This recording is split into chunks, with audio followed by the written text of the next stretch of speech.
شعبان کے مہینے میں روزے رکھنا۔ رسول اللہ صلی اللہ علیہ وسلم شعبان کے مہینے میں کثرت کے ساتھ روزے رکھا کرتے تھے، اسی لیے بلا کسی دن کی تخصیص کے پورے شعبان کے مہینے میں روزے رکھنا وہ مسنون ہے اور باعث اجر و ثواب ہے۔ لیکن جو نصف شعبان کے بعد کا دن ہے، آخری 15 دن شعبان کے،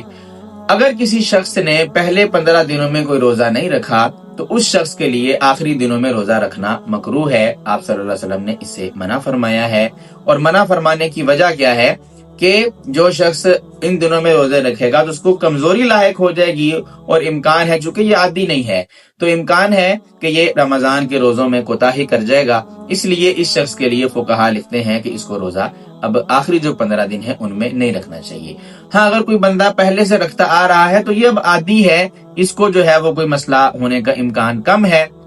لہذا یہ شخص اپنا جو ہے وہ آخری 15 دنوں میں بھی روزہ رکھ سکتا ہے۔ اسی طرح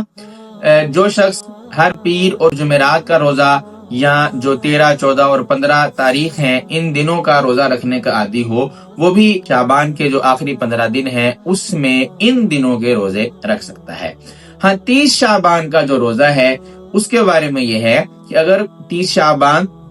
جو ہے وہ جمعرات یا پیر کے دن نہ ہو، اس کے علاوہ کوئی دن ہو تو اس میں بھی روزہ رکھنے میں احتیاط کرنی چاہیے۔ بہتر ہے کہ اس دن کا روزہ بھی نہ رکھیں تاکہ اس کی طبیعت میں چستی اور نشاط قائم رہے اگلے دن جو ہے وہ رمضان کا روزہ رکھنے کے لیے۔ تو خلاصہ کیا ہے کہ جس شخص کے اندر چستی اور نشاط باقی رہے گی، یعنی وہ مسلسل روزے رکھنے کا عادی ہے،